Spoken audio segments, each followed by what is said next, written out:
Welcome back to the Spotlight, where we highlight veteran voices and highlight veterans who are doing good in the community. I'm Nicole Pogue, Executive Director at Azura Veterans Coalition, and we are here today in the Defender's Den, the Azura Veterans Wellness Lounge and Venue. Still getting used to the name and the services that we offer here. First off, I would like to give a shout out to our sponsors at Black Rifle Coffee Company, who has donated many products to the Defender's Den for your brewing pleasure. Come down, grab a cup, grab a bite to eat, hang out, have a conversation, camaraderie, connection, and let's talk about it. I would also like to give thanks to the Knights of Columbus for donating $1,500 to our coalition. Thank you. That's going to go direct services to the veterans in need. Thank you, Dave Campbell, our guest from a few weeks ago, for putting that together, and look forward to putting that money to some good use to folks who really deserve it. Today we have an amazing guest, Diana Crane, and she's part of the East Valley Women Veterans Group. She offers her time here at the Resource Center, building resumes for anybody who is seeking help in job placement and what have you. And I'll let you discuss more about that. Diana, welcome to the show. Thanks for being here. Thank you for having me. I know you're a really busy woman and you have a lot going on inside and outside of work. So I guess we'll just start with your service. What branch were you in? What'd you do? How'd you like it? Where'd you go? All the things. I was an Army chaplain. I served from 2003 until 2012 when I was medically retired after my second trip to Iraq. So was unfortunately exposed to the burn pits. So my lungs got damaged, and so I got medically retired after my second tour down there. So, but I was able to serve as a chaplain, really loved it. I joined the Army after I served as a mental health professional for many years, and then felt really called to chaplaincy, and then had an opportunity to serve at the Portland VA Medical Center as a chaplain. And I had had several veterans tell me at that time, "Oh, I wish I'd had a chaplain like you." And I don't know why they told me that, but I apparently was a good listener because I'd been a mental health professional for a long time. Always been in the listening profession, and I've always loved to listen and hear people's stories. I really like to hear stories. And so an opportunity arose to join the military, and I was at that time looking for long-term retirement opportunities and long-term solutions to get away from where I was currently at, and applied and got in as a chaplain. And immediately the week after I joined the Army, well, actually I joined the Army in July of 2002, raised my right hand. And of course, shortly after that was September 11th, and all kind of things happened. And I came on active duty in January of 2003, and we deployed to Iraq in February and then March of 2003. So right into beginning of Operation Iraqi Freedom, and things went from there. So spent my first year in the Army in Iraq, and then got to serve really great battalions, and then had the opportunity to serve to go and do hospital chaplaincy in the military as well, and got a chance to serve in some really great hospitals. Brooke Army Medical Center, where I served on the burn unit, which was amazing and traumatic, and saw some really hard wounds, and saw some really amazing warriors come back from Iraq and do some really hard things and survive some really hard times, and got to hold their hands while they did that, and sometimes just barely being able to hold the tips of their fingers while they did that because everything else hurt them so badly.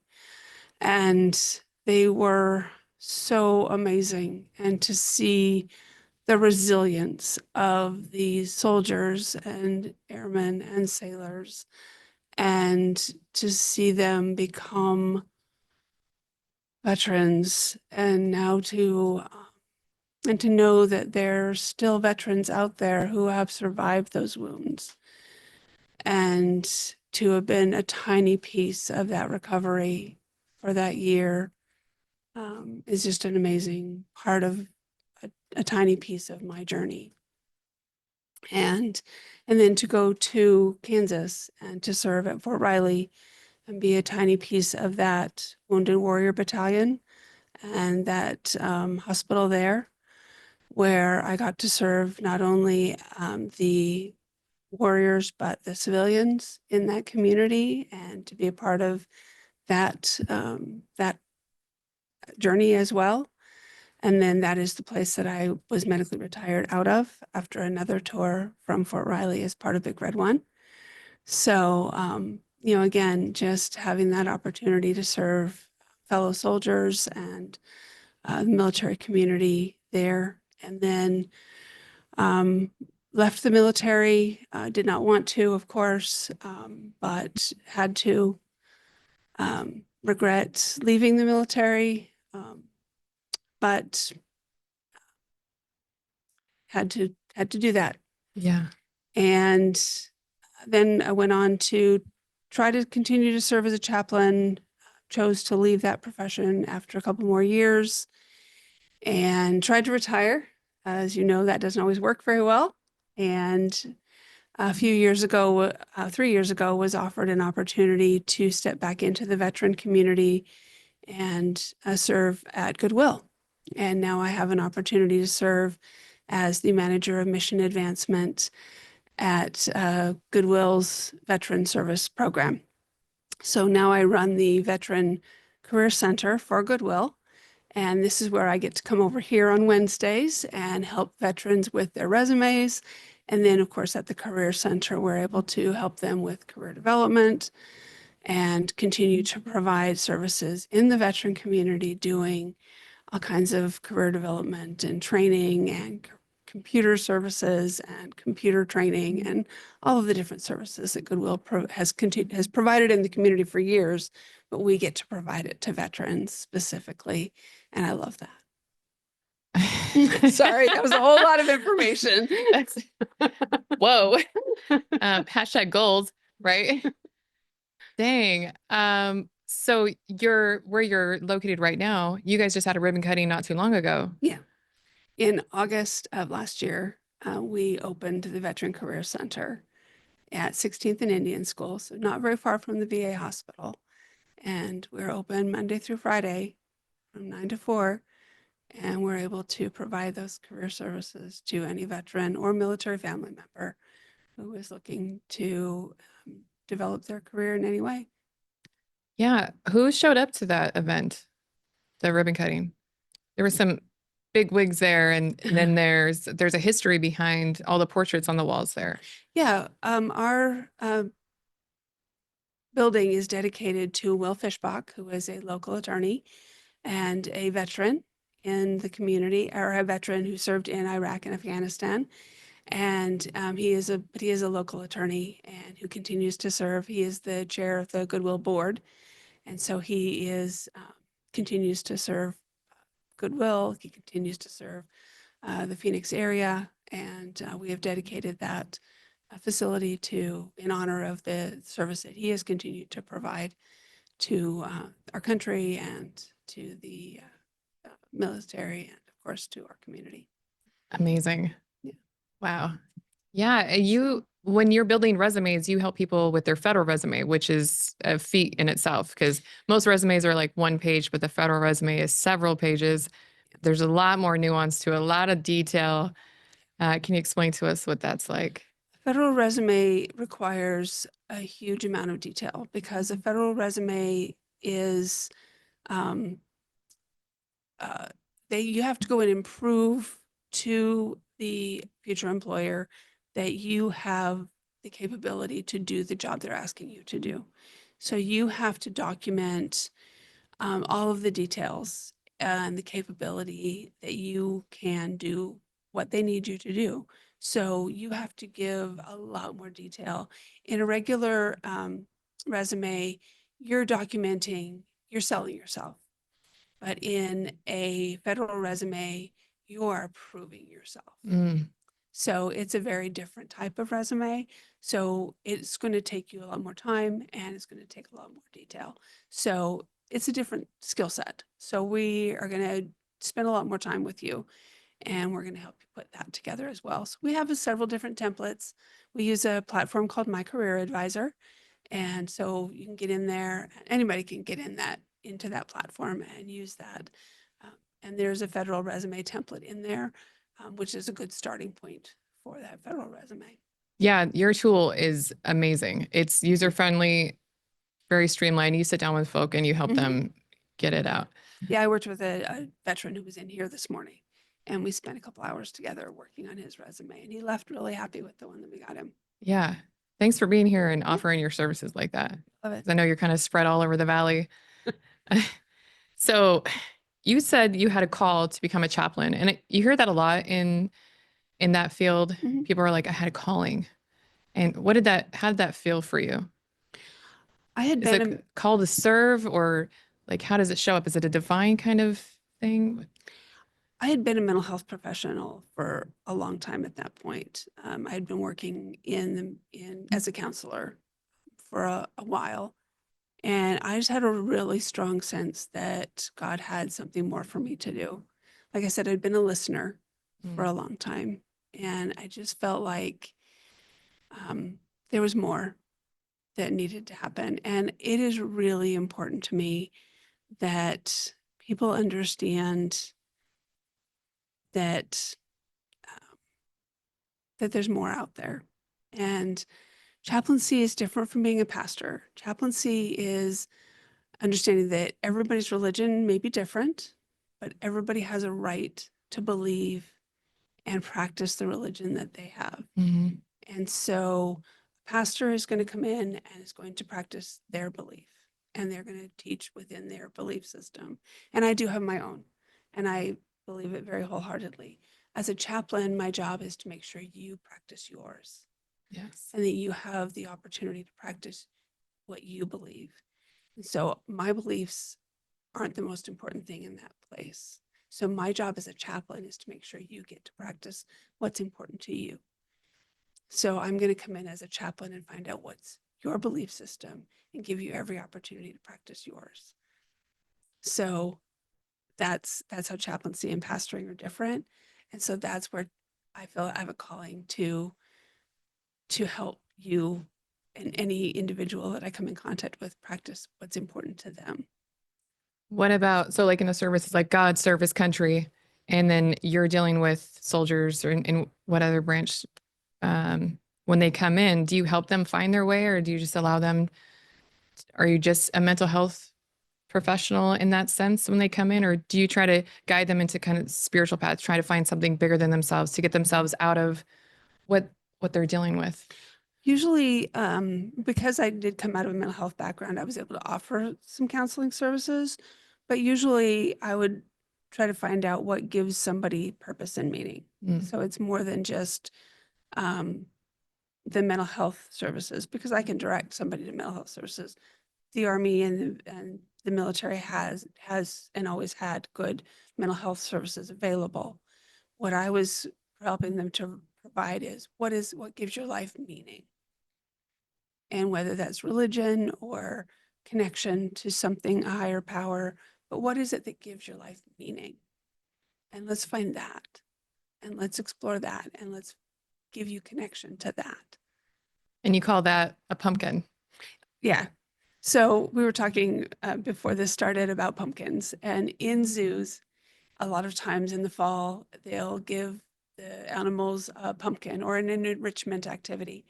And the idea is that they're going to give the bears or the tigers a pumpkin, and that is something to play with, something to enrich, something to enhance. And everybody needs a pumpkin. Everybody needs something in their life that's going to give them joy. If you've ever been at a zoo and you see them with the bears with their pumpkin or their toy or their new enrichment activity, and getting something to play with. I have my Lego. I have a huge Lego collection, and I love to just get a new set and sort the pieces and build something new. And it brings me joy, and it's something fun to do. I rediscovered this year my love of cruising, and I went to go on a cruise this year, and it was so much fun to just sit on a deck chair and drink a fruity non-alcoholic beverage and read a book and stare at waves and look for seals. And it was so much fun. And just to find something in your life that gives you joy, because as veterans, we have been taught to take ourselves very seriously. Hmm. And we don't need to do that every minute of every day. We have a tendency to overwork. Yes. We don't ask for help. Yes. We don't take time to rest. We need to find our pumpkins, and we need to give ourselves time to take a break and get a rest and find our joy and give ourselves purpose and meaning. And whether that's taking a hike or going for a walk or listening to music or playing a video game or building a Lego set or doing something that gives you joy, just find your pumpkin. Yeah, I'm looking for my pumpkin right now. I had a friend tell me the other day, he's like, you're always listening to something educational, something about finance, something about working out, something about, work, something about running a nonprofit, something about this. She's like, you're always on. Your brain is always on, like all the way up until I fall asleep. And then she's like, you need to turn on something mindless, something fun, something just that doesn't have me overactive, some trashy show or some Yes. or I'm always listening to some intense podcasts and I'm constantly trying to learn and grow and build. And then before you know it, I'm burnout and I'm cranky. And then I forgot, that I have tools in my toolbox. I have boundaries. So recently, I was in the car accident and it gave me a couple days of respite and I was able to step back and be the observer of my life. And like, why am I so overwhelmed and feeling all of this crazy emotion and feel like all these things are coming up for me again? It's because I didn't take a step back. I'm not enjoying my life. I'm not playing with the damn pumpkin, like and I'm always preaching creativity but I guess throughout my treatment center career, the art therapy kind of took me away from my creativity and I'm like, now every time I want to do art, I'm like, oh, it's art therapy. And then I get in my head about it. And I'm like, I have to create something so I can feel something. And I'm like, but today I was able to like manage my emotions. I'm like, so much came up for me. And I was like, oh, I get to feel these feelings today. And I get to process them and let them go and still find the joy in the day and be like, oh, I get to do these things today. I get to do this podcast. I get to interview you and hear about your life. I didn't know most of what you said because you went on and I was like, what? Girl, you're a powerhouse. That's a lot of life lived right there. Your recent travels have inspired me to want to book a trip on a cruise ship. Nonetheless, after being on a ship for 2 years, I couldn't imagine being back on a big boat and just enjoying it and not having to go swab a deck or go check on the engine room or stand watch. But Right. even though I'll still be super hyper vigilant about what's coming underneath and coming from above, but Let me be chaplainy for a second. In the Bible, it tells you that every 7 years you're supposed to let the field lie fallow, not grow anything. mhm. It's okay to take a break. You don't have to grow every year. I will heed that advice. The Japanese do that every year. Once a year, they will do that. They'll like go out and scream and they'll let it all go. And then there's a lot of art. And I love Japan. I was there for 6 months and I really fell in love with their culture. And, I really have to start listening to my friends because my first thought is not typically always true. And it leads me down some sketchy roads. But today I get to just wake up. I get to be grateful. I'm like, I get to do this thing today. And then in the evening, I get to turn everything off and be like, how am I showing up for myself today? How do I get to set myself up to reach my goals? Because we like to help other people reach their goals and help them find their pumpkin. Mhm. But then like at night, what does my pumpkin look like? I love that. Um, Dave Campbell a few weeks ago said, we need us. And I think that's how we get to be of maximum service is that we're like, hey man, I've been there, I've overcome that, and this is how I did it. And to showcase that in front of them is the only way to get them to trust you, because that's a huge part, right? Finding the trust within other people. And with Daryl Mandrell last week, we talked about getting your service benefits. You came out fully 100% service connected, permanent and total. That's huge, because you're talking about burn pits, and we have the whole PACT Act going on right now. We're trying to get people the benefits that they deserve, trying to get them to come forward and talk about their experience and get what they deserve. And they're like, I don't need this. And it's like, how do you help someone get to that? Because they're suffering. Like you said, there are still many veterans out there suffering with the unseen wounds that they came back with. Right. How do we combat that? How do we help them come in here and find their pumpkin, whether it be through music, any other kind of art they want to explore? We got Legos in here that you've so graciously donated, and a couple other games. And a really cool chess piece was just donated to us. A big game board was also donated. Like, how do we invite people to come in and explore that side of themselves? We just keep the door open and say, we're here. Letting people know we're here, letting people know that it's okay to relax for a minute. Take that breath. Veterans aren't good at that. We're not good at it. We're not good at asking for not just emotional support, but support. Sometimes it's just a matter of, I need somebody to help me Just organize life. my paper. Yeah. I need somebody to help me, mow the lawn. I need somebody to, help me, clean out my car. We don't even recognize that sometimes we need help with that, let alone I need somebody to listen to me talk about what's going on in my life. So it is hard. It is hard for us. We're not taught to ask for help. We're taught to be helpers to other people. We are taught to never leave a fallen comrade, but don't you dare be the fallen comrade. Mhm. And sometimes it's okay to be the fallen comrade and ask for help. And not beat the shit out of yourself, And not being like, be- I'm a failure Right. and I suck at life, and start going down that road. It's not helpful to anybody. Like, guilt is not helpful for anybody. Right. It's okay to ask for help. It is. It's okay and it's okay to just grab a damn pumpkin. Just What's your grab pumpkin? a damn pumpkin and play for a minute Yeah. and do something fun for yourself. You're better for it. Your family's better for it. Yes. And you're going to be a better worker, carer, doer, veteran for having taken time to play. What were you saying about The Sims? How does that modulation come in? My brother and sister-in-law gave me this illustration several years ago that in the Sims game, if you play Sims, there's a fun level. And if your fun level gets too low, Oh, right. It's the meter, the fun there's meter. a fun meter. Okay. And if your fun meter gets too low, your society or your family it all collapses. It goes down. And so you have to keep your fun level at a certain level. So keep your fun level up your fun level. Do what you need to do to take care of yourself. Yeah.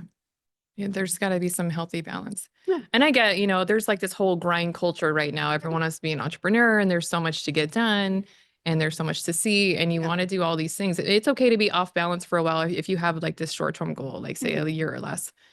But there is an overall balance to life that we must achieve. Yeah. Otherwise, our society will fail. Yeah. And it doesn't look like we're doing so hot right now. I mean, just take a few minutes. Or to take an hour. Or an hour. Whatever it is.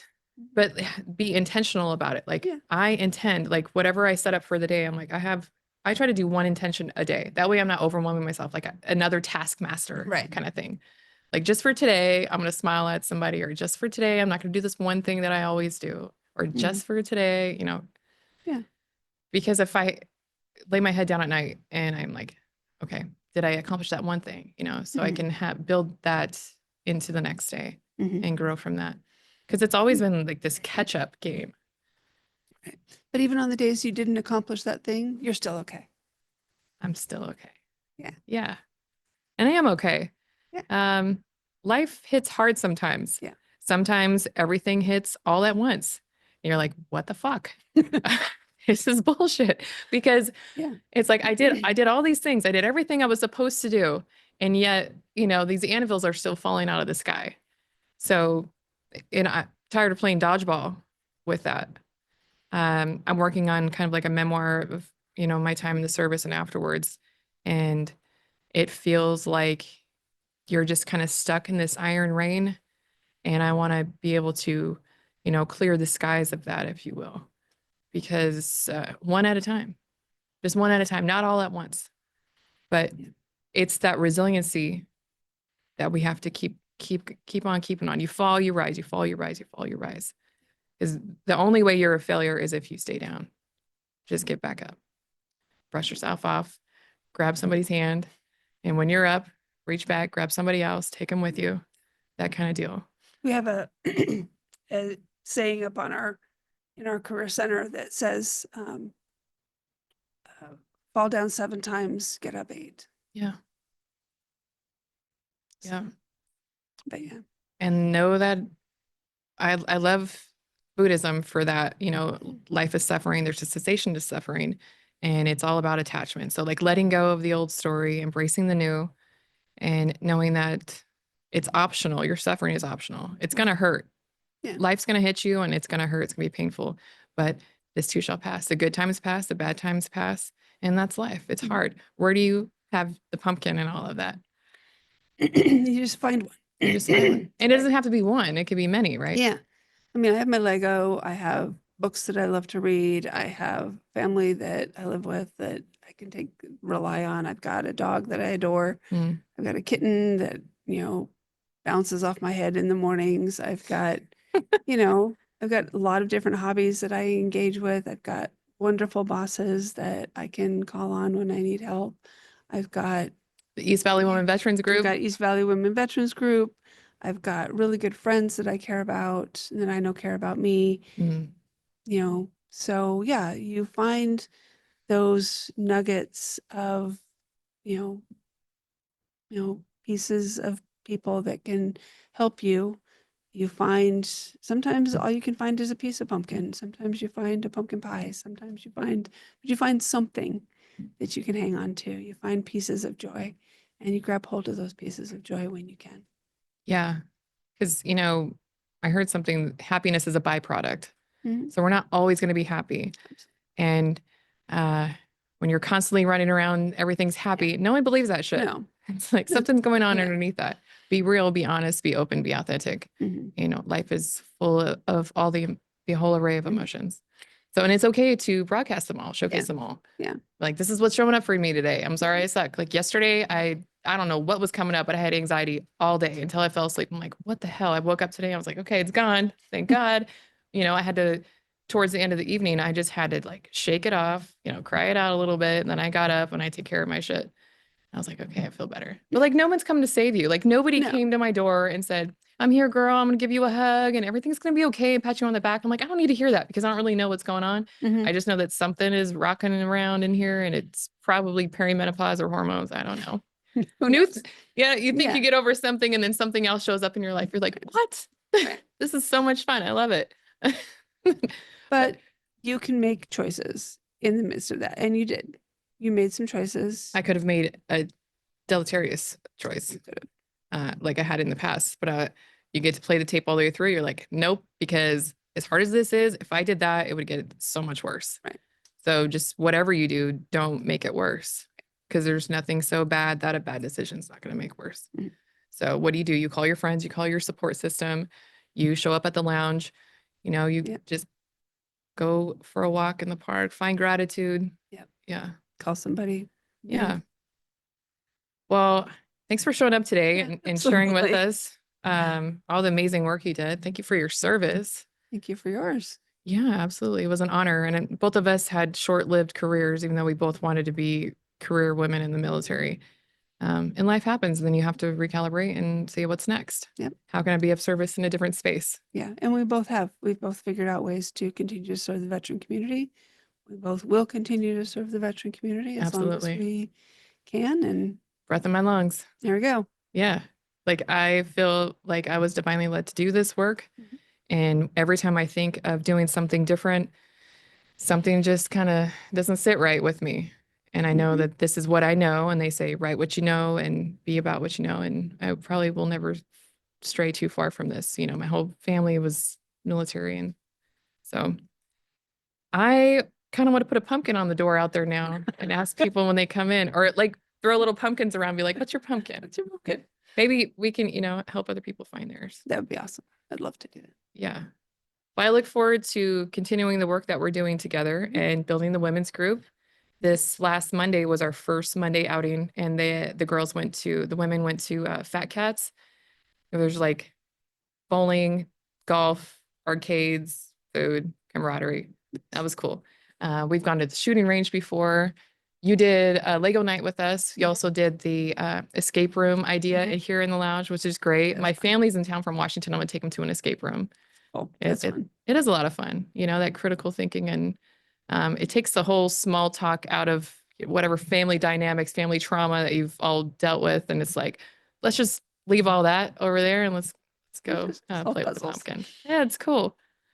So yeah. Do you play any instruments? No.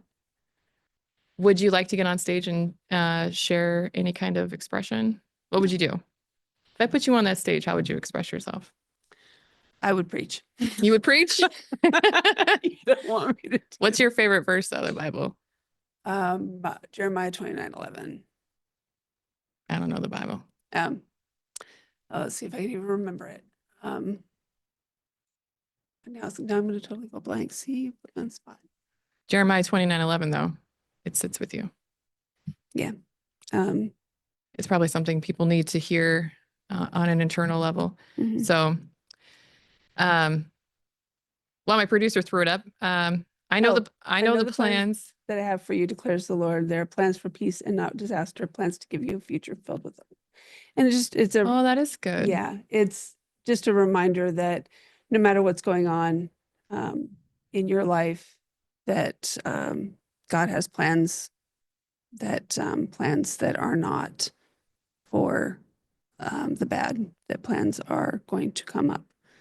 And there are plans that God wants to move forward in your life.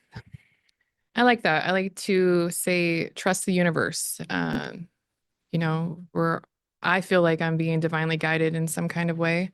So you know, I like to I'm not in control of a lot of things. I have to know what I'm not in control of. And, you know, the serenity prayer helps me out a lot too. So absolutely. Yeah. And if the future is uncertain, but we know that we're being divinely guided, then we can rest without the anxiety, knowing that it'll all work out for the best if we just follow our truth and show up with that and do the best that we can and have some grace and compassion for ourselves. And, you know, but for the grace of God, there go I. If somebody else is in a position, you're like, you know, I've been there. So like that judgment piece, like not judging ourselves too harshly or others for that matter. Because we just got to meet people where they are and show them that it's possible. And take care of the people God puts in your path. Yeah. You know, I don't have to save the world, but like whatever happens to come in my path, I can do that. Yeah. But spreading myself way too thin was not helpful for anybody. Yeah. That's been my mantra lately. Just only take care of the people God puts in your path. Yep. Can't take care of everybody. I can take care of the people God puts in my path. Yeah. And you come first. We come first. We have to put our masks on first, right? Put your own mask on first. There you go. Yeah. It's a good reminder for everybody out there. Well, thanks, Diana. You're very welcome. Thank you. Okay. We got a lot of good work left to do. Yeah. Work never stops. No. Bake your pumpkin. Let's play. All right. All right. Love you, girl. Thanks for tuning in today. And as we're leaving, I would like to say that if you are struggling with suicidal ideation or are struggling with anything at all, please come in here and visit us. And if it is some kind of crisis, please don't forget that the Veterans Crisis Line is always available 24/7. Dial 988, then press option 1. They are there to help and listen. And thank you for your service. Take care of yourselves, and we'll see you next time on The Spotlight.